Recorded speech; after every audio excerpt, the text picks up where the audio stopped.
Here on page number 5, point number 1.8, some requisite aspects in collecting the statistical information and presenting it in the form of diagram or graph.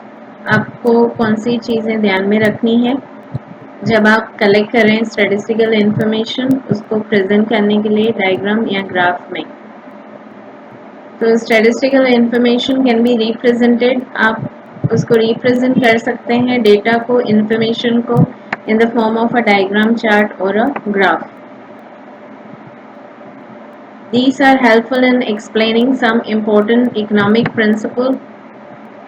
आप उसको graph के through दिखा सकते हैं to show the economic principle, explaining the economic principles, या किसी तरीके के ट्रेंड्स हैं, चेंजेस हैं, या relationship between the simple and the suggestive manner, किसी तरीके का relationship, cause and effect relationship variables के बीच में रिप्रेजेंट करना चाहते हैं, तो that can be done through diagram and graph.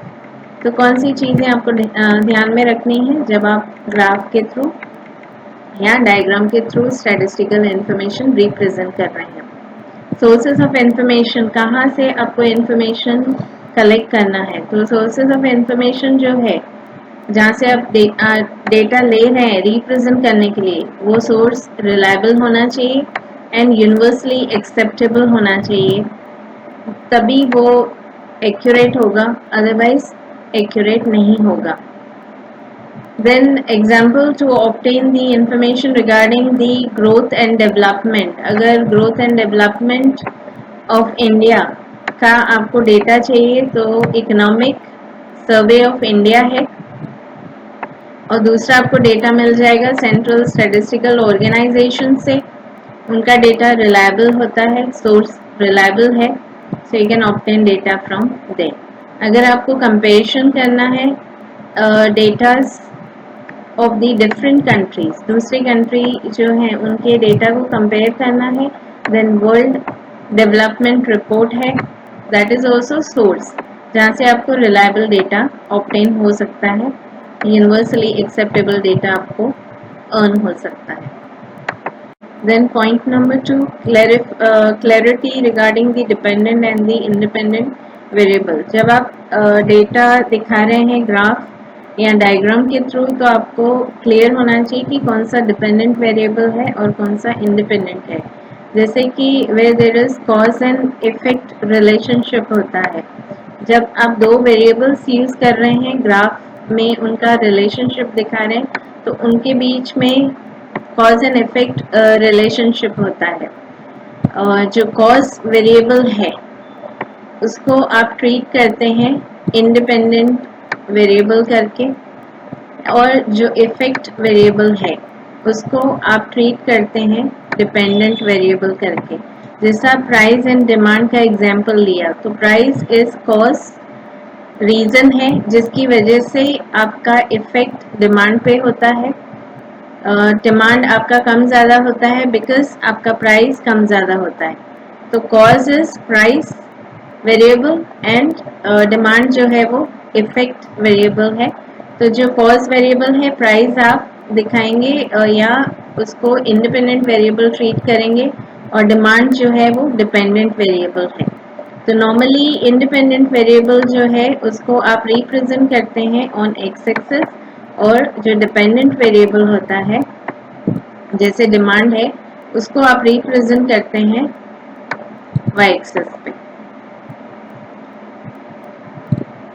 For example, if we are examining the relationship between rainfall और एग्रीकल्चर प्रोडक्शन, तो यहाँ पे रेनफॉल जो है इंडिपेंडेंट वेरिएबल है, कॉज है, और एग्रीकल्चर प्रोडक्शन जो है वो डिपेंडेंट वेरिएबल है या इफेक्ट है।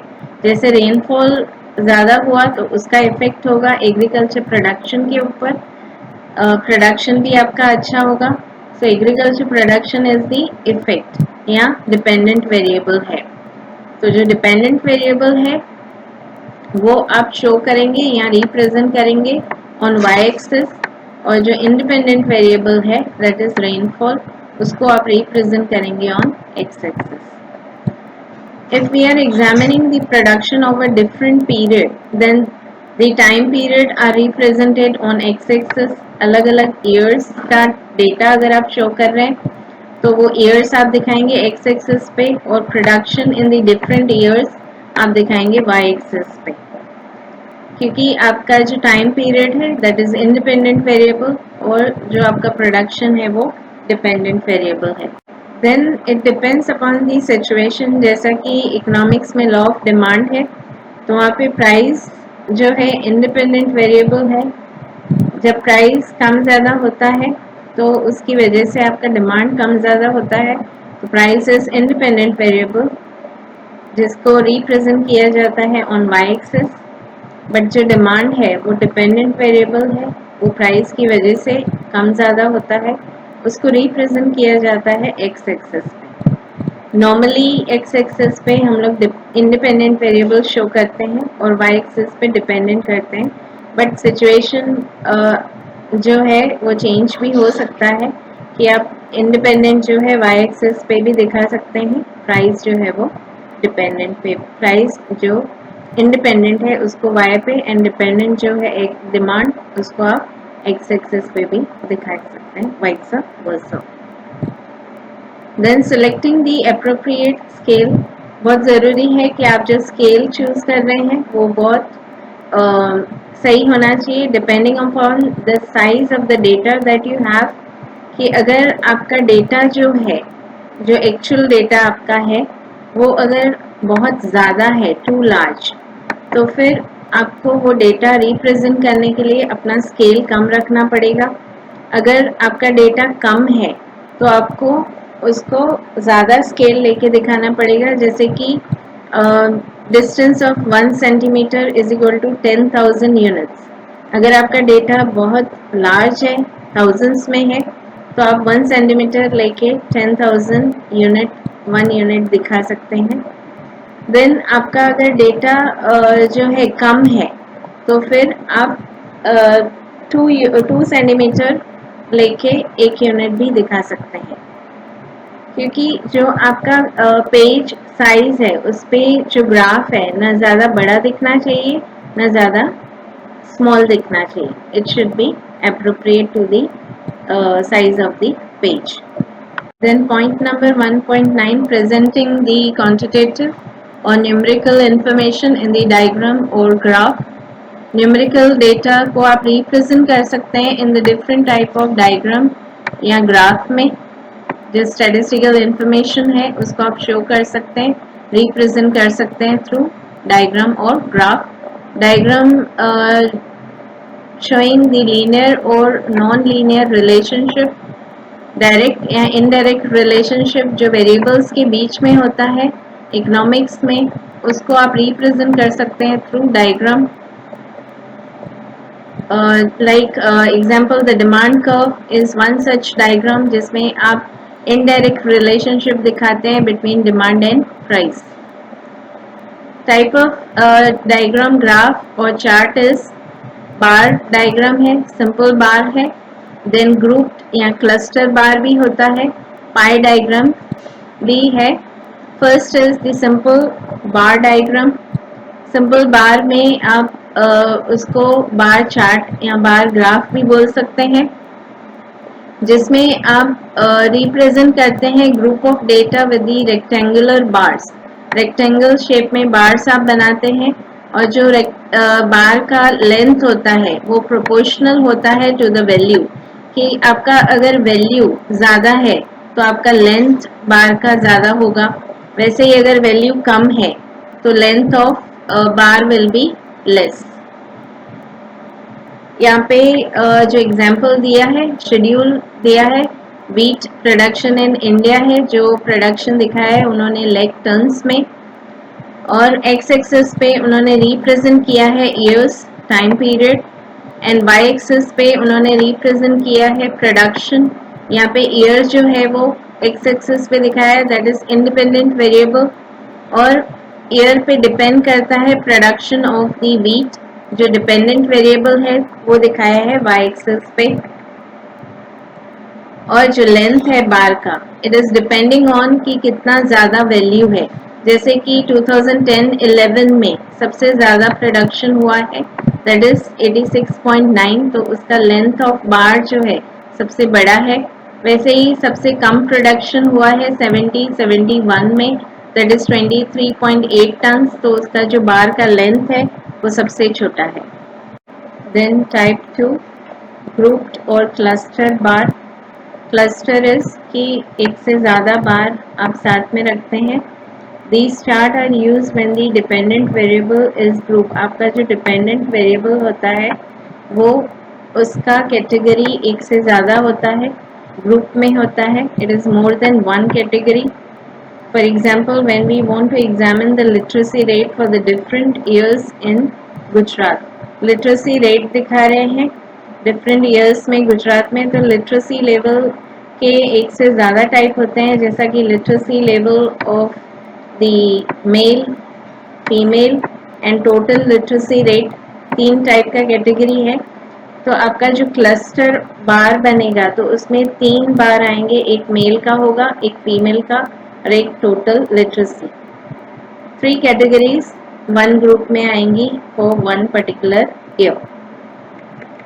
Same you can see in the diagram here कि आपने जो डायग्राम ड्रॉ किया है उसमें 3 बार दिखाए हैं। एक बार मेल के लिए है, दूसरा बार है फीमेल के लिए जिसका आपने अलग डिज़ाइन या कलर यूज़ किया है। थर्ड बार है टोटल लिटरेसी रेट का। तो ये जो आप बार क्लस्टर में बनाते हैं तो तीनों का अलग कलर आप रखेंगे डिफ्रेंशिएट करने के लिए, या अलग डिज़ाइन रखेंगे डिफ्रेंशिएट करने के लिए।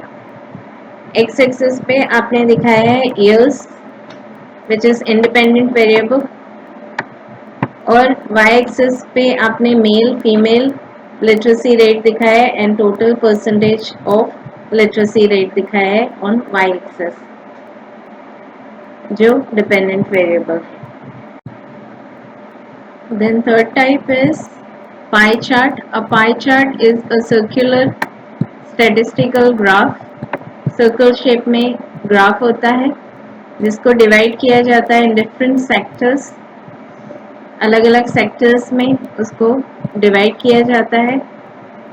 To illustrate the numerical proportion of the data, data को अलग अलग सेक्शंस में सेक्टर्स में डिवाइड किया जाता है। कन्वर्ट करने के बाद आपका जो सर्कल है वो 360 डिग्री का होता है, और जो आपका डेटा होता है वो परसेंटेज में होता है, तो वो परसेंटेज को कन्वर्ट किया जाता है डिग्रीज में, और फिर सर्कल को डिवाइड किया जाता है डिग्रीज में, और वो डेटा को परसेंटेज में रिप्रेजेंट करता है। The numerical data is proportionately converted into degree. जो आपका न्यूमेरिकल डेटा है परसेंटेज में है तो उसको कन्वर्ट किया जाएगा डिग्रीज में। आपका जो सर्कल है it is of the 360 degree, and sectors जो फॉर्म होते हैं जैसे कि एग्रीकल्चर सेक्टर है, इंडस्ट्री है, सर्विस है, तो जो सेक्टर्स फॉर्म होते हैं कंसिडरिंग द डिग्री, तो आप जो सेक्टर्स दिखाते हैं वो आप डेटा को कन्वर्ट डिग्री में करके और डिग्रीज में आप सेक्टर्स को सर्कल को डिवाइड कर देते हैं। For example the share of different sectors in India, India's national income, यहाँ पे दिखाया है सेक्टर्स हैं 3, एग्रीकल्चर, इंडस्ट्री एंड सर्विस, और आपने वो डिफरेंट सेक्टर्स में share in the national income, agriculture का कितना शेयर है 13.9, इंडस्ट्री का 26.2 एंड सर्विस का है 59। तो आपने ये जो दिखाया है परसेंटेज 13.9 उसको आपने कन्वर्ट किया डिग्री में, मतलब आप परसेंटेज को मल्टीप्लाई करेंगे बाय 360 डिग्री डिवाइडेड बाय 100, तो आप कन्वर्ट करके आपको जो डिग्री मिलेगा तो वो डिग्री पे डिपेंड करके आप सर्कल को डिवाइड कर देंगे, and then you can show the different sectors of the economy in the circle. जैसे कि ये डायग्राम ये पेज पे आपको देखा है कि डिग्री जो है उसमें आपने कन्वर्ट किया है परसेंटेज को। ये एग्जाम्पल में परसेंटेज ऑफ मनी स्पेंड किया गया है which is out of 100, total 100 है परसेंट, उसमें से आपने 20% मनी स्पेंड किया है बुक्स के ऊपर। तो बुक्स का जो परसेंटेज ऑफ मनी है 20%, उसको आपने डिग्री में कन्वर्ट किया है 72, एंड फॉर दैट आपने 20% को मल्टीप्लाई किया है 360 से और डिवाइड किया है 100 से, तो आपको डिग्री मिलता है, परसेंटेज कन्वर्ट हो जाता है 72 डिग्री में। तो आपने 72 डिग्री सर्कल में 360 डिग्री को 72 डिग्री में डिवाइड किया है। वैसे ही स्टेशनरी है जिस पे आपने मनी स्पेंड किया है 5%, तो 5% को आपने कन्वर्ट किया है 360 डिग्री से मल्टीप्लाई करके एंड डिवाइड बाय 100 करके डिग्री में आपने उसको कन्वर्ट किया, दैट इज 18%। तो आपका जो 18% स्पेंड किया है आपने स्टेशनरी के ऊपर, तो वो 18 डिग्री आपने यहाँ पर दिखाया है 360 डिग्री को 18% में डिवाइड करके। So this is the formula where you can convert your percentage value जो है आपका वेरिएबल का, उसको आप कन्वर्ट कर सकते हैं डिग्री में by multiplying with 360 and dividing with 100। तो जो डिग्री आपको अर्न होता है वो आप डिग्री डिवाइड कर लेते हैं, 360 डिग्री को डिवाइड कर लेते हैं वो डिग्री से, और डिफरेंट सेक्टर्स जो है आप शो कर सकते हैं इन 360 डिग्री सर्कल में। So that is pie chart.